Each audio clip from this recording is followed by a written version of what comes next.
So... So, okay, I read Gustave Flaubert's Sentimental Education. I gifted you just last Christmas. Yes, you gifted it last Christmas, and I had started it in, February, got 50 pages in, or 30 pages in, and then put it aside to read other things, and then didn't touch it again until this month. As a Christmas present for you, essentially. Thank you. I'm glad you read it. I thought you would like it. I'm sad that maybe you didn't. It goes down the gutter. Oh, no! Well, does it go down the gutter slowly? I can see... So, people do like this book. And there were parts in it that I thought, that could be funny. I just don't care about these characters at all. I did have to skim most of the book. I got 50 pages into part 1, and part 1's 100 pages. I then put it down, checked what happened in the next 50 pages. Skip through that, yeah. Then skipped to part 2. Part 2 actually was decent. Still, if you ask me to tell you what happened in part 2... So, basically, it's this guy who goes to Paris. He falls in love with this woman just at first sight, seeing her, but she's married. So you can kind of see where it's going. So he's like, how do I get to know her, and how do I get to know this family? Type thing. She has kids as well. Robert's face. Yeah, no, I'm immediately... just leave us? Yeah. Imagine being married with kids, eh?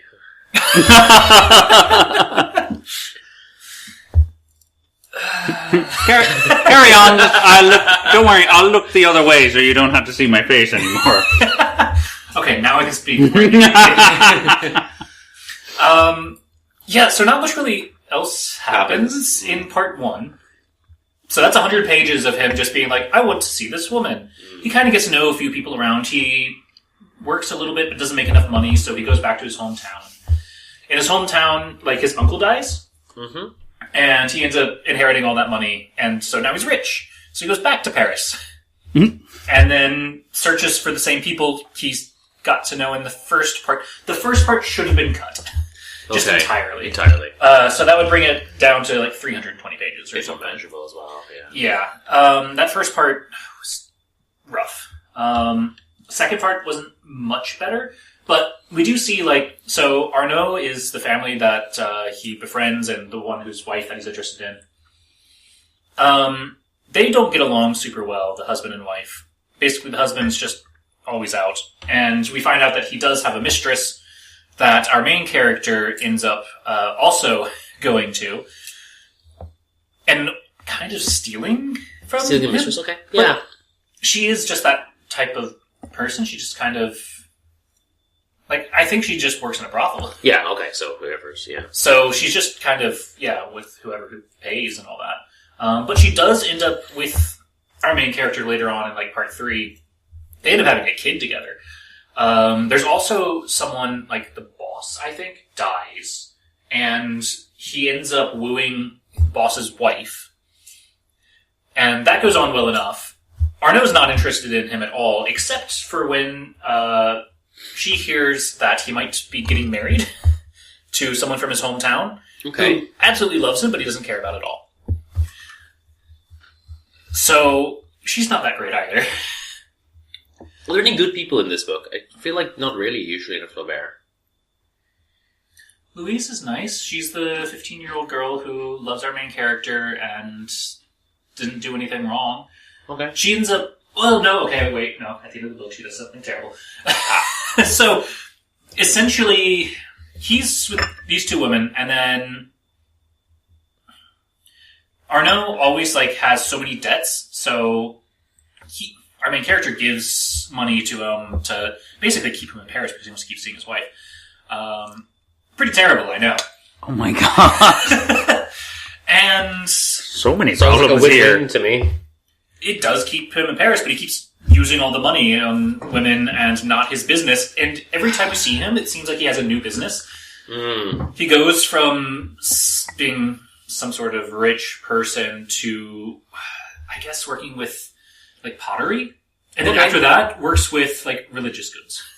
Okay, yeah. Something like that. Just to get pity, I guess, or something.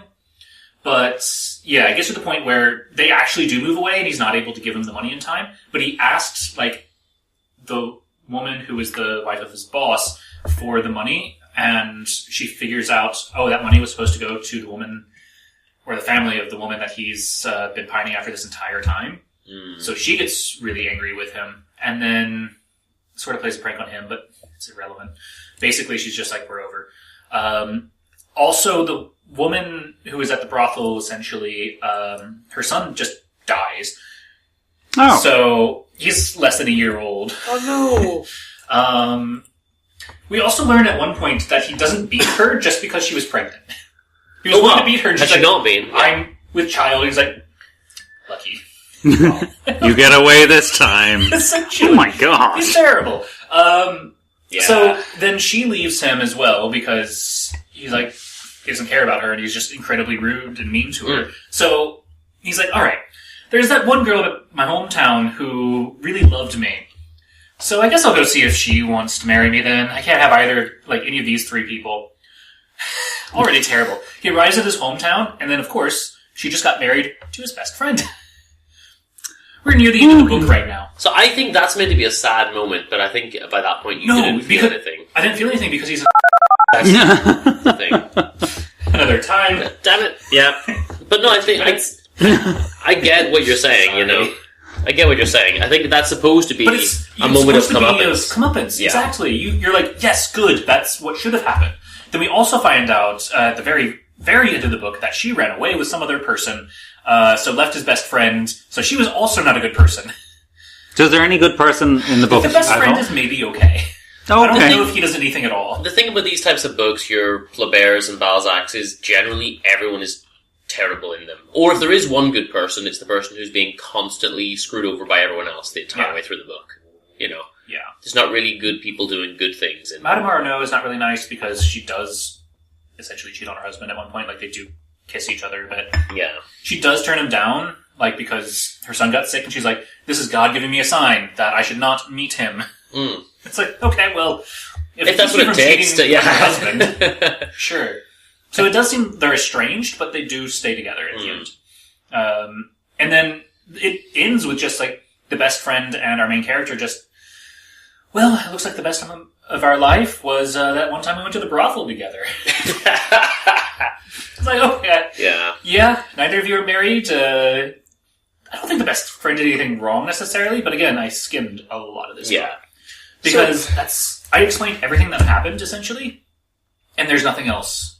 Most of it's just aristocrats and parties, and there is a bit of a revolution going on that is irrelevant to anything else really going on. Some people die, but those aren't important characters. So, we discussed this off air, and I couldn't remember. I was thinking more stuff happened. And then it turns out I might have confused it with Cousin Bet, which is actually a Balzac. But I do remember reading Flaubert. I read Flaubert before Balzac. It wasn't Madame Bovary, because I read that later and didn't like it as much. I do think that this book did have a bigger impact on me, and it was really shocking for me. But I think it is a longer, worse Bellamy. That's the thing. Because Bellamy, I think, is almost the same story. It's just a bad guy, but he's hurting people that you kind of care about. You didn't care about these people. Do you think that if you'd not read Bellamy, this would have impacted? Because I think that this was the first book of that kind, of that, like, naturalist type of thing that I read, and that's why I remember it as being a bit more impactful morally. It was shocking to me, the way they behave. No, I feel like you still see it enough in other mediums these days. Okay. You still get your naturalist style in TV shows and movies. So I don't know. I don't think it really would have. It's not making you want to read any more Flaubert anyway, I'm guessing. No. Okay, there was I just turned to a page that there was a really, really funny bit that he ends up having to do a duel. He throws a plate at a guy and busts it over his head. And then, so of course, that guy asks him to do a duel. But then they have to go and talk to the people within the military, just like, right, so who gets to choose the weapons? Because this guy did offend this guy first, but then the other guy threw the plate and broke it over his head. So they have to deliberate on who is in the right for choosing the weapons for their duel. That's funny. And then they choose swords. The duel is about to happen, and the guy whose plate, whose head gets busted with the plate, he just faints. And so the duel never happens. No. Yeah. Okay. But the woman at the brothel thinks that our main character was defending her when he was actually defending Arnaud. And so there's a bit of fun confusion there, so that's how she falls in love with him, it seems like. Okay. So I thought that was actually really fun. So that's that was almost a good, bit Dumas style. I do love that. Good, type of 30, 40 pages of alright, I actually really enjoyed that. That was the best part of the book. So it sounds like it wasn't terrible, it just wasn't great. Yeah. Yeah, it's just like, I didn't enjoy reading it that much, but it had some things that maybe if I sat down and really, really tried, I think I could find a bit more to enjoy about it. Okay. Because I did look up to see what other people thought, and they're like, this is one of my favorite books. Yeah, it's got a great reputation. How? But, yeah, it just wasn't for me. Fair enough. I think you might be a little bit worn out with that naturalist stuff, or that I'm French, worn out like, with posh the French aristocrats. people. Just, yeah, basically.